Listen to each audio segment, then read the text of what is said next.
So I live in Massachusetts, and last weekend we got a pretty big snowstorm. And the day after the snow finally subsided, I was talking to my dad on the phone, and I said to my dad, I said, Dad, do you want me to come over to your house tomorrow morning and I can help you shovel your driveway and your stairs? And at first he was like, Oh, I don't know, you don't have to. And I'm like, No, Dad, I'll help you. I can do that for you. And so, what do? He agrees. So the next morning, I wake up at the crack of dawn, which I always do anyway. And early in the morning, I spent my own money, took a cab to his house, and started to help him shovel his snow.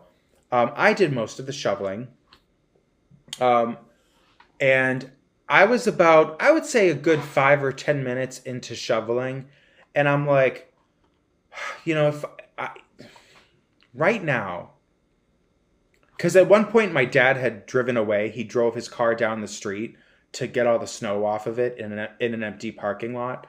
Um, and so I was in the driveway by myself, and I was about 5 or 10 minutes into shoveling, and I thought, I could fake my own death.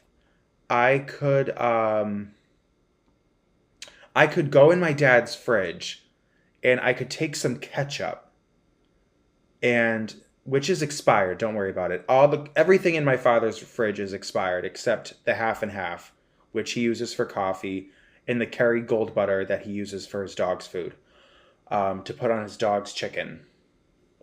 My dad's dog eats better than a lot of people, um, but I'm like, I'll take the ketchup out of the fridge and I'll make it look like a bloody, gory accident, and I'll just leave. Right now, while my father's gone, I can order a Lyft or an Uber and get myself the fuck home, book a book a trip to Mexico, and just disappear. I can just make myself disappear. It was fucking miserable. At one point, I mean, his driveway is flanked by these two tall walls, and on top of the walls, it's just 2 more feet of snow piled on top. So to get rid of the snow in the driveway, I had to launch it, big, heavy fucking shovelfuls, launch it over the wall and make a pile. Miserable. And at one point, I was almost done with his. He has two doors in his house. One leads into the front, and one set of stairs leads to the front. One set of stairs leads to the back. And I was halfway done with the stairs to the front entrance, and he's like, "Oh, we also got to do the back stairs too." And I'm like, "Why? Why do we need to do both sets of stairs? You can go through the front of your house. Why both?" Anyway, please subscribe. Bye.